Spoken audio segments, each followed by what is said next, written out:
नमस्कार, मैं दीपक शर्मा और मेरे YouTube मंच पर आपका स्वागत। दोस्तों, मोदी जी मन की बात तो करते रहते हैं, लेकिन दिल की बात कभी नहीं करते। लेकिन आज प्रधानमंत्री बनने के 9 साल बाद पहली बार मोदी जी ने दिल की बात कही है, और ये दिल की बात एक बेहद खतरनाक एजेंडे की तरफ इशारा करती है। अब इस एजेंडे पर मैं आऊँगा, इस खतरनाक बात पर भी मैं आऊँगा, सुनाऊँगा भी आपको। लेकिन एक बात मैं भी आपको आगाह करना चाहता हूँ पहले ही, कि 2024 में अगर तीसरी बार मोदी जी ने प्रधानमंत्री की शपथ ली, तो फिर देश में या मुल्क की सियासत में सिर्फ मोदी होंगे, दूसरा कोई नहीं होगा। अब दोस्तों, आज प्रधानमंत्री मोदी ने कैमरे के सामने पहली बार कहा कि 2014 में जो कुछ हुआ वो सिर्फ सत्ता परिवर्तन नहीं था, वो सिर्फ मनमोहन सिंह को या कांग्रेस को या विपक्ष को कुर्सी से उतारना नहीं था। वो दरअसल भारत की नई यात्रा थी, भारत की नई शुरुआत थी, असली भारत की शुरुआत थी। और भारत पहली बार 800 साल की गुलामी से बाहर निकलकर भारत ने खोया हुआ गौरव प्राप्त किया। यानी 2014 दरअसल असली आज़ादी थी। असली आज़ादी की शुरुआत 2014 से हुई, ये मोदी जी कहना चाह रहे थे। यानी अब तक जो बात कंगना रनौत से कहलवाई जा रही थी, वो बात आज खुद मोदी जी ने कह दी। 2014 में जो हुआ वो केवल सत्ता परिवर्तन नहीं था, 800 साल से ज्यादा की गुलामी से बाहर निकलकर एक राष्ट्र अब अपना खोया हुआ गौरव पाने के लिए फिर से उठ खड़ा हुआ है। अब दोस्तों, ये 800 साल की गुलामी क्या है जिसका जिक्र कैमरे पर मोदी जी खुद कर रहे हैं कि 800 साल की गुलामी से उन्होंने हिंदुस्तान को बाहर निकाला। अब मैंने बीजेपी के एक रिपोर्टर से पूछा, जो बीजेपी कवर करते हैं, वरिष्ठ पत्रकार हैं, बड़े अखबार में काम करते हैं। उनका ये कहना था कि 800 साल का मतलब 12वीं शताब्दी, और 12वीं शताब्दी का मतलब Prithviraj Chauhan, the last Hindu ruler, जिसको आरएसएस मानती। यानी पृथ्वीराज चौहान के बाद 800 साल बाद मोदी भारत की आज़ादी लेकर आए। और मोदी ने अपनी तुलना खुद ही, आप कह सकते हैं अप्रत्याशित तौर पे, पृथ्वीराज चौहान से की। और क्यों की है? अब इसमें एक चीज़ और देखिए, उस पत्रकार का ये भी कहना था कि पृथ्वीराज चौहान जो 1166 में पैदा हुए थे, उनका जन्म भी गुजरात में हुआ था, और मोदी का जन्म भी गुजरात में हुआ। यानी कहीं ना कहीं मोदी जी अपने भीतर पृथ्वीराज चौहान को देख रहे हैं, और ये नया कार्ड उन्होंने 2024 में चला है।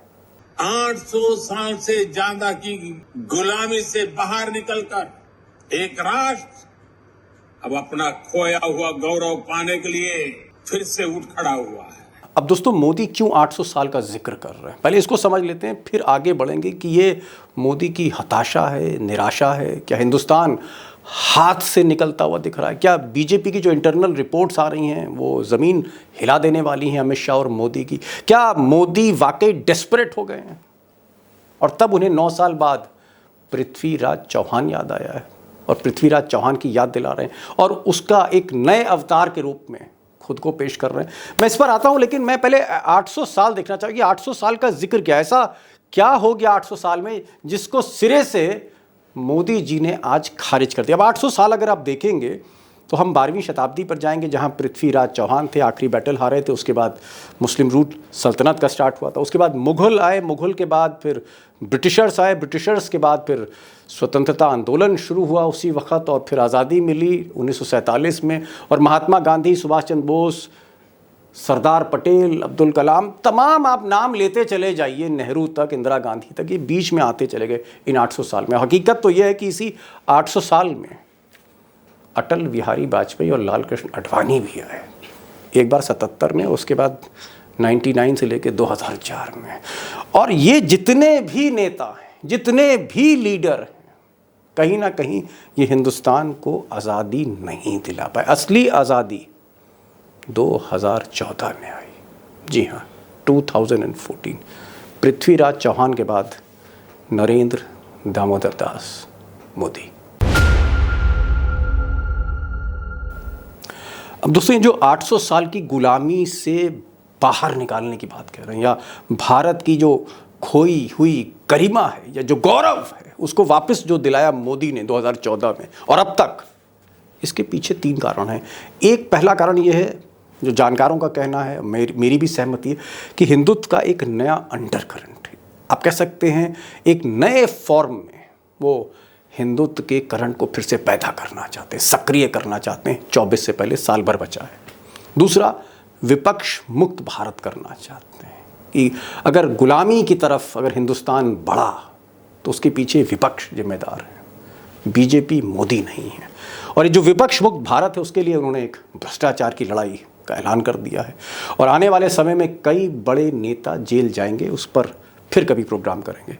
और तीसरी बड़ी बात कि ये जो गुलामी से बाहर निकालने की बात है, तो जाहिर तौर पर बहुत कुछ बदलेगा, नया पाठ होगा, नया राज होगा। और आप देख रहे हैं कि जिस तरह से किताबों के, स्कूली किताबों के जो सिलेबस बदले जा रहे हैं, वो एक शुरुआत है जो 2024 से पहले शुरू हुई। आप रन अप टू फाइनल कह सकते हैं, उसके बाद मेजर चेंजेस होंगे। तो ये एक एजेंडा सेट करना चाहते हैं, लेकिन इस एजेंडा को सेट करने के पीछे एक बड़ी कहानी है, बड़ी निराशा है, या यूँ कहें एक बड़ी हताशा है इसके पीछे। और शायद इसीलिए मोदी जी विक्टिम कार्ड भी खेल रहे हैं, पृथ्वीराज चौहान के साथ साथ विक्टिम कार्ड भी, 2 धारी तलवार। एक ही उपाय दिख रहा है और वो खुल करके कहने लगे हैं, मोदी तेरी कब्र खुदेगी।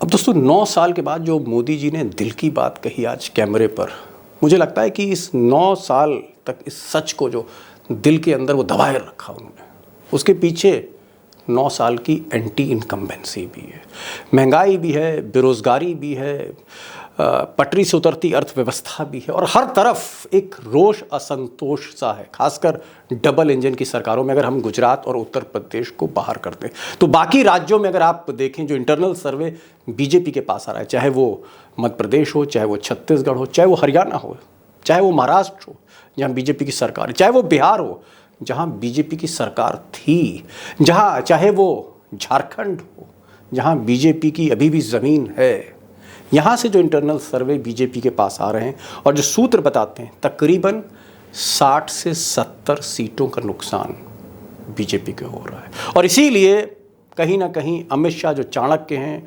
और जो शहंशाह यानी शाह और शहंशाह, कहीं ना कहीं जो उनकी बेचैनी बढ़ रही है, उसकी वजह यही है कि ज़मीन उनके पांव से निकलती चली जा रही है। और सबसे बड़ा जो वज्रपात हुआ है हिमाचल और दिल्ली के एमसीडी के बाद या बाई इलेक्शंस के बाद, वो कर्नाटका के ओपिनियन पोल्स हैं। वो ओपिनियन पोल जो इशारा कर रहे हैं कि दक्षिण भारत से बीजेपी को नमस्कार कहा जा रहा है, एग्जिट किया जा रहा है, बीजेपी नंबर 2 पर पहुंच रही है। और ये पोल जो ओपिनियन पोल हैं, ये गोदी चैनल बता रहे हैं कि इस बार कांग्रेस की सरकार बनती हुई नजर आ रही है। और कर्नाटक से अगर मोदी जी बाहर हुए तो दक्षिण हाथ से निकल गया। और ये बात ऐलानिया तौर पर ये साफ कर रहे हैं DK Shiva Kumar, president Congress Karnataka. My number Karnataka on 13th, 141 will be the number. अब डीके शिव कुमार कह रहे हैं कि 141 सीट्स आ रही हैं। और अगर हम गोदी मीडिया के ओपिनियन पोल देखें तो भी कांग्रेस की सरकार वहां बनती हुई दिख रही है। बीजेपी के जो इंटरनल ओपिनियन पोल्स हैं जो ज़्यादा एक्यूरेट होते हैं, कर्नाटक में वो भी हार की तरफ इशारा कर रहे हैं। और शायद इसीलिए मोदी और अमित शाह जिन्होंने बड़ा जोर लगाया था कर्नाटक में, और पिछले कुछ दिनों से न मोदी न शाह कर्नाटक में दिख रहे हैं, उसका सबसे बड़ा कारण ये है कि जो फीडबैक है कर्नाटक से, वहाँ बीजेपी करप्शन की दलदल में फंसी हुई है और जहाँ पर विकास मॉडल पूरी तरह चरमरा गया है। कुल मिलाकर कर्नाटक बीजेपी के हाथ से निकल रहा है। और इसीलिए डीके शिव कुमार कह रहे हैं कि सरकार कांग्रेस की बनने जा रही है। अब कर्नाटक अगर हाथ से निकला तो फिर मोदी जी का क्या होगा, पृथ्वीराज चौहान पार्ट 2 का क्या होगा।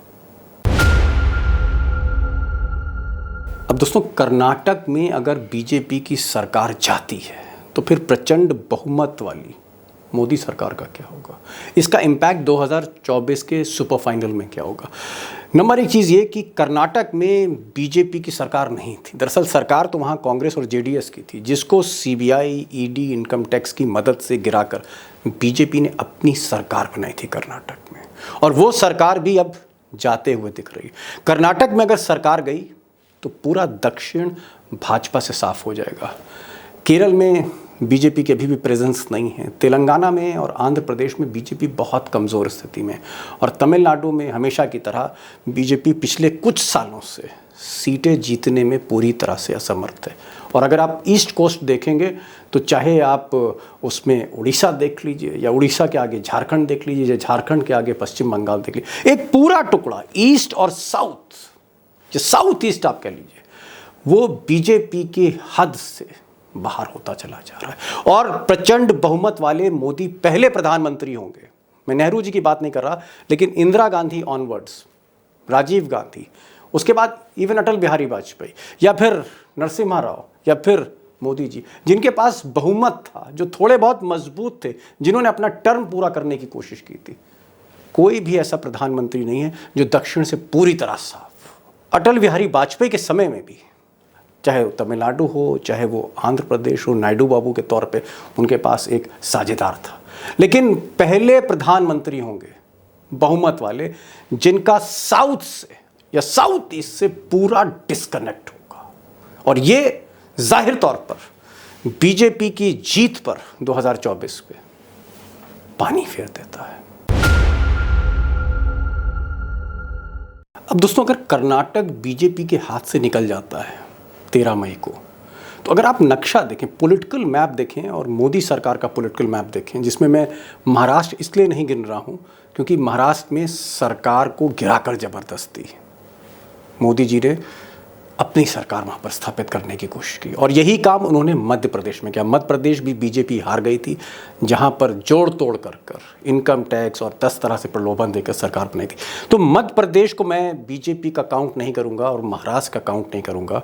कर्नाटक अगर हाथ से निकलता है तो आप देखिए इस मैप में आपको उत्तर प्रदेश आज की तारीख में और गुजरात, ये 2 स्टेट हैं जहाँ मोदी मजबूत से खड़े हैं। या फिर आप नॉर्थ ईस्ट देख सकते हैं, जहां आसाम में और कुछ छोटे छोटे राज्यों में मिलीजुली भाजपा की सरकार है। और ये नक्शा अगर आप देखेंगे, जो ताज़ा पॉलिटिकल मैप है, जहां मैंने महाराष्ट्र और मध्य प्रदेश को नहीं गिना क्योंकि सरकारें गिराई गई यहाँ पर, तो आपको यकीन हो जाएगा कि मोदी जी का जो मैप है, उनका जो मानचित्र है, वो सिमटता चला जा रहा है। और शायद इसीलिए वो 800 साल की गुलामी की बात कर रहे हैं, हताशा में अंतिम कार्ड खेल रहे हैं। तो दोस्तों, ये आज का वीडियो था जहां पर मैंने आपको ये बताने की कोशिश करी कि आखिर वो क्या कारण है कि 9 साल बाद मोदी जी कह रहे हैं कि 2014 दरअसल वो साल था जब भारत को आज़ादी मिली थी। ज़मीनी जो आज़ादी थी वो 2014 में ही मिली, 1947 में तो मिल गई थी, लेकिन उसका कोई मतलब नहीं था। मतलब तब हुआ जब मोदी जी आए।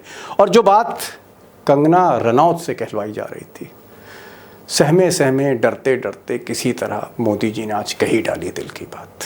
बहरहाल देखना ये होगा कि 2024 में क्या होगा, क्योंकि पहला जो बैटल है, जो पहला महासंग्राम है, वो कर्नाटक में। कर्नाटक बहुत सी चीज़ें तय कर रहा है। कर्नाटक अगर मोदी जी जीतते हैं तो जाहिर तौर पर फिर से अपने को रीइस्टेब्लिश करेंगे, और अगर हार जाते हैं तो फिर छत्तीसगढ़, मध्य प्रदेश और राजस्थान में जहाँ सीधी टक्कर कांग्रेस से है, और जो रनअप है 2024 का, उसमें अगर बीजेपी कमज़ोर स्थिति में रहती है तो हो सकता है कि पृथ्वीराज पार्ट 2, पृथ्वीराज चौहान द्वितीय शायद शपथ ना ले पाए। बहरहाल आप अपनी प्रतिक्रिया, अपनी रिएक्शन ज़रूर भेजें, और मैं चाहूँगा कि स्टोरी आइडियाज़ भी आप मुझे सजेस्ट करें, और ये वीडियो ज़रूर शेयर करिए, क्योंकि गोदी मीडिया इस तरह की वीडियो दिखाता नहीं है। और चैनल अगर आपने सब्सक्राइब नहीं किया तो सब्सक्राइब करिए, दोस्तों से भी कहिए कि वो सब्सक्राइब करें। ये आज का वीडियो था, फिर मिलेंगे एक नई वीडियो के साथ। तब तक के लिए नमस्कार।